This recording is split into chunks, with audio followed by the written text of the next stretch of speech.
చాలా ఉన్నాయి. అలాంటివి అనేక అంశాలు ఉన్నా కూడా ఈరోజు వరకు కూడా ఒక్క జియో ఇష్యూ కాలేదు. 42% రిజర్వేషన్ ఇవ్వాలన్నది కాంట్రాక్ట్లలో అన్ని డిపార్ట్మెంట్ల మీటింగ్ పెట్టి జియో ఇష్యూ చేస్తే అయిపోతుంది. గురుకులాల ఏర్పాటు ఇమీడియట్గా అయిపోతుంది. ఒకరోజు డిసిషన్ తీసుకుంటే, ఒక వర్క్షాప్ పెట్టుకుంటే. ఇక ఎంబీసీ మంత్రిత్వ శాఖ అన్న చెప్తాడు, ఇక మంత్రులు అన్నారు ఇద్దరు, చిరు వ్యాపారులకు 10 లక్షల రూపాయల అసలు ఏమి వడ్డీ లేని రుణాలు ఇస్తామన్నారు అందరికీ. ఎక్కడ పోయింది అది? జిల్లా కేంద్రాల్లో 50 కోట్లతో స్టడీ సర్కిల్, లైబ్రరీలు, క్యాంటీన్తో సహా ఏర్పాటు చేస్తామన్నారు. ఒక్కటి కూడా కాలేదే. మీరు అనుకుంటే ఒక్కరోజు అయ్యే పని కదా, ఒక జియో ఇష్యూ చేస్తే అయిపోతుంది కదా. బీసీ ఐక్య భవనాలు అన్నారు. జిల్లాలో ప్రతి మండలాల్లో గురుకులాలతో పాటుగా నవోదయ విద్యాలయాలను సమానంగా ఏర్పాటు చేస్తామని అన్నారు. 3 లక్షల కంటే తక్కువ వార్షిక ఆదాయం ఉన్న వాళ్లకు ర్యాంకుతో సంబంధం లేకుండా ఫీజు రియంబర్స్మెంట్ అన్నారు. ఎక్కడిస్తున్నారు ఫీజు రియంబర్స్మెంట్? కాలేజీలు మూతపడుతున్నాయి, కోట్ల కొద్ది బకాయిలు ఏర్పడతా ఉన్నాయి. ఆ కాలేజీల చైర్మన్ రవికుమార్ గారు, జేపీఎన్సీ రవికుమార్ గారు, మేము సావాలనా బతకాలన్నా అర్థమైతే లేదు, అప్పుల పాలైపోయినాం, ఫీజు రియంబర్స్మెంట్ రాలేదని చెప్పి మొత్తుకుంటూ ఉన్నారు కాలేజీ వాళ్ళు. బీసీ విద్యార్థులు అంటేనే మరి మీరు ఫీజు రాదు ఎట్లా అని చెప్పి చదువుకునే పరిస్థితి లేదు. విదేశీ విద్యను పెంచుతామన్నారు, ఇంతవరకు ఎవరిని పంపించింది లేదు బీసీ విద్యార్థులకు. వృత్తి బజార్ అన్నారు, 50 దుకాణాలు, ఒక్క దుకాణం కట్టలేదు ఇంతవరకు. మీరు అనుకుంటే ప్రతి మండలానికి 50 షాపులతో వృత్తి బజార్ అన్నారు కదా, ఓ జిల్లా కేంద్రంలో కట్టలేదు.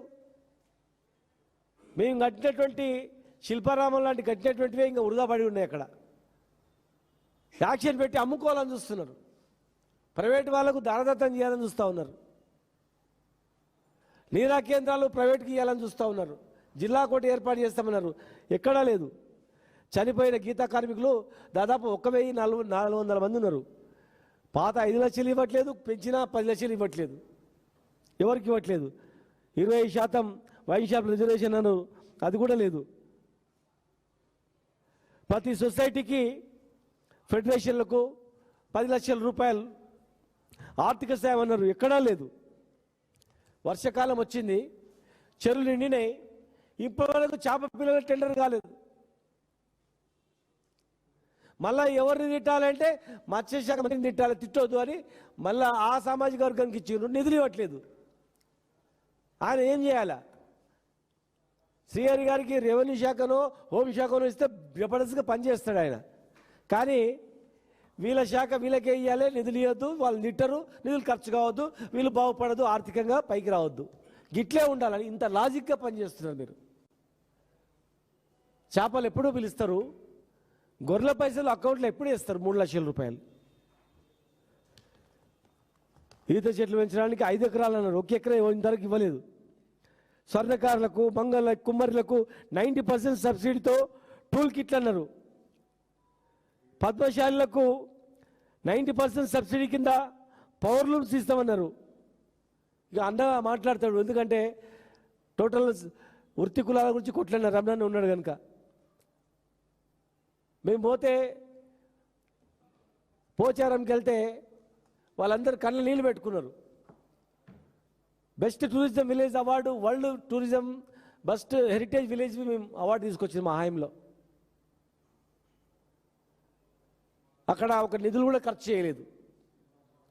చేతి వృత్తులకు అసలు కనీసం గౌరవం లేదు, ఎక్కడ కూడా బతికే పరిస్థితి లేదు. Mudiraj కులస్తులను BC A group